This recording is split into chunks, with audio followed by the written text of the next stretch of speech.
जय हिंद। आज हम लोग देखेंगे परिवार नियोजन यानी कि फैमिली प्लानिंग क्या होता है। तो सबसे पहले इसकी डिफिनेशन देख लेते हैं परिवार नियोजन की। क्या देखेंगे इसकी डिफिनेशन? परिवार नियोजन। ओके, देखो परिवार नियोजन का एक सीधा सा मतलब होता है परिवार को सीमित रखना। ओके, परिवार को सीमित रखना, परिवार को सीमित रखना, परिवार को सीमित रखना, परिवार परिवार नियोजन कहलाता है। नियो परिवार नियोजन कहलाता है। ओके, ये तो एक इसकी मोटी मोटी डिफिनेशन हो गई। ओके, अब देखो परिवार नियोजन स्टार्टिंग कब हुई थी इसकी, तो भारत में सबसे पहले 1952 में हुई थी। 1952 में सबसे पहले परिवार नियोजन भारत में हुआ था स्वतंत्रता के बाद। ओके, तो इसका उद्देश्य क्या है? इसका परिवार नियोजन का उद्देश्य क्या है? परिवार नियोजन का उद्देश्य, परिवार नियोजन का उद्देश्य क्या है वो देख लेते हैं। परिवार नियोजन का एक तो मुख्य उद्देश्य है कि परिवार को सीमित रखना, मतलब जनसंख्या को कम करना। इसका उद्देश्य क्या है? जनसंख्या को कम करना, जनसंख्या को कम करना। ओके, तो परिवार नियोजन का उद्देश्य क्या है? जनसंख्या को कम करना। अच्छा देखो, जनसंख्या किसे कहते हैं? किसी एक विशेष गांव या कस्बे में निवास करने वाले लोगों की संख्या को ही हम लोग क्या कहते हैं? जनसंख्या कहते हैं। ठीक है, अब परिवार नियोजन आप समझ गए। परिवार नियोजन के उद्देश्य क्या होते हैं? ओके, ये समझ गए। अब परिवार नियोजन की विधियां हम लोग क्या देखेंगे? परिवार नियोजन की विधियां, परिवार नियोजन की विधियां। देखो परिवार नियोजन की मुख्यतः दो विधियां होती हैं। परिवार नियोजन की विधियां कितनी होती हैं? दो। ओके, परिवार नियोजन की दो विधियां होती हैं। कौन कौन सी? नंबर एक अस्थाई, और नंबर दो दूसरी होती है स्थाई। ओके, एक नंबर अस्थाई, नंबर दो स्थाई, यानी कि टेम्परेरी और परमानेंट। ओके, टेम्परेरी और परमानेंट। अब देख लेते हैं अस्थाई में क्या होता है और स्थाई में क्या होता है। इन दोनों में क्या होता है वो देख लेते हैं थोड़ा डिटेल में। तो आइए देखते हैं। हम लोग ये नंबर एक देखेंगे, अस्थाई विधियां। परिवार नियोजन की कितनी निम्न अस्थाई विधियां होती हैं? निम्न अस्थाई विधियां होती हैं, निम्न अस्थाई विधियां होती हैं। उनमें से कुछ को हम लोग देखेंगे, पढ़ेंगे। तो सबसे पहला तो गर्भ निरोधक गोलियां। नंबर एक क्या? गर्भ निरोधक गोलियां। ओके, गर्भ निरोधक गोलियां। ओके, गर्भ निरोधक गोलियां। ऐसी बहुत सी गोलियां आती हैं मार्केट में जिनको लेने से गर्भ नहीं ठहरता।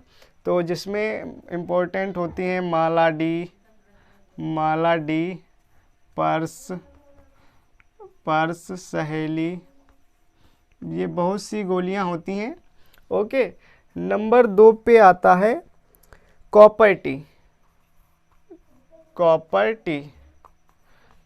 टी। ये महिलाओं के लिए होता है। यदि महिलाएं संभोग के दौरान कॉपर टी को अपने जनन पथ में लगवा लें तो उससे भी निषेचन होने की कोई संभावना नहीं रहती है। और नंबर तीसरा होता है, ये कॉपर टी महिलाओं के लिए है केवल। और ये जो अगला है निरोध, अगला क्या है, निरोध भी एक अस्थायी विधि का काम करता है या पुरुषों के द्वारा प्रयोग किया जाता है। लैंगिक संपर्क के समय पुरुष जो होते हैं अपने लिंग पर इसको चढ़ाते हैं, तो ये भी एक अस्थायी विधि की श्रेणी में आता है। ओके, और नंबर 4 जो होता है, विभिन्न प्रकार के हार्मोनल प्रभाव, विभिन्न प्रकार के हार्मोनल प्रभाव भी होते हैं, विभिन्न प्रकार के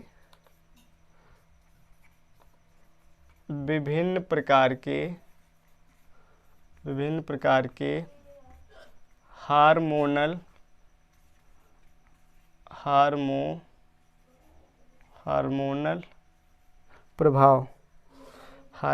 प्रभाव।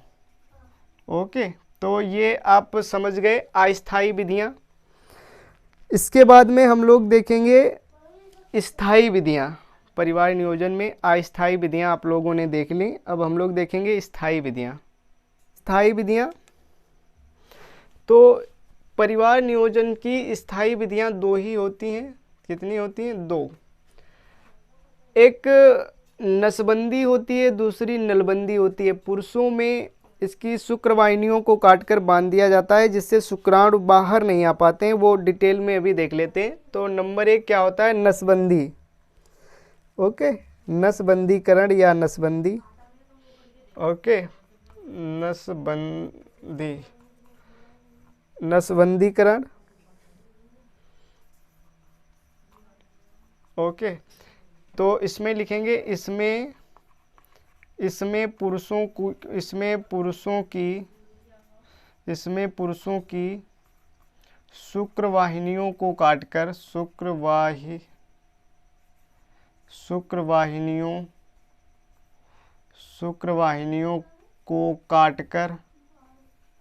शुक्रवाहिनियों को काटकर बांध दिया जाता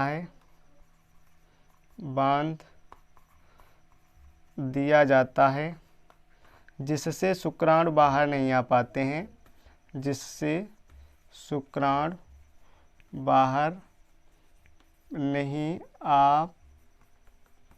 हैं, ओके, देखो इसमें हमने जो मेल रिप्रोडक्टिव सिस्टम बताया था उसमें हमने ये एक कुछ इस प्रकार से डायग्राम बनाया था। इस प्रकार से ऐसे डायग्राम था और यहाँ से ये वास डिफरेंस निकली हुई थी और यहाँ पे ये टेस्टिस था।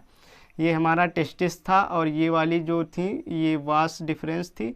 तो इन्हीं वास डिफरेंस को यहाँ से काट कर बांध दिया जाता है जिससे शुक्राणु यहाँ पे प्रॉपर बनते हैं वर्षण में।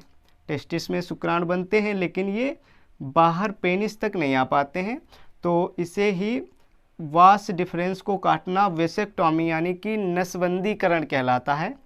तो पुरुषों में क्या होता है? नसबंदीकरण यानी कि वेसेक्टॉमी। इसको हम लोग क्या कहते हैं? वेसेक्टॉमी। ओके, पुरुषों की शुक्रवाहिनियों को काटकर बांध दिया जाता है जिससे शुक्राणु बाहर नहीं आ पाते हैं। दूसरा होता है नलबंदीकरण। दूसरा क्या होता है? नलबंदीकरण। ओके, इसमें महिलाओं की अंडवाहिनियों को काटकर बांध दिया जाता है। इसमें क्या करता है? इसमें क्या किया जाता है? इसमें महिलाओं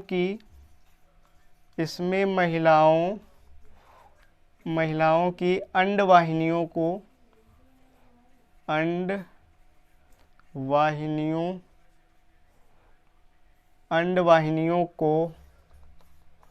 काटकर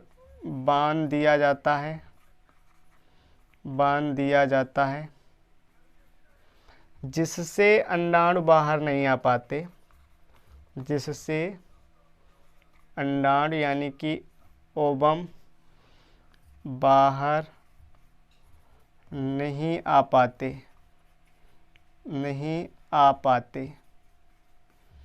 ओके, देखो इसका हमने कुछ डायग्राम इस प्रकार से बनाया था, यहाँ पे आप लोग थोड़ा देख लीजिएगा। इस प्रकार से इसका डायग्राम हमने बनाया था। ये हमारी क्या थी? वजाइना, और ये वाला पार्ट गर्भाशय था और यहाँ पे ओवरी थी। ओके, यहाँ पे ओवरी थी, तो ओवरी से यहाँ तक जो आती थी उनको हम लोग क्या कहते थे? अंडवाहिनियाँ, ओविडक्ट, है ना।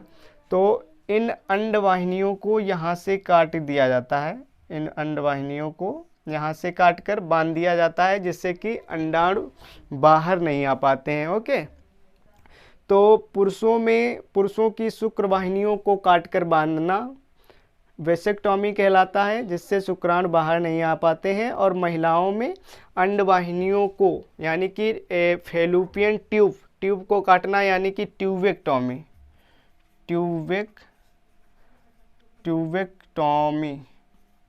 ओके, तो ये याद रखना, पुरुषों में वास डिफरेंस को काटकर बांध दिया जाता है, जिसे हम लोग वेसेक्टॉमी कहते हैं।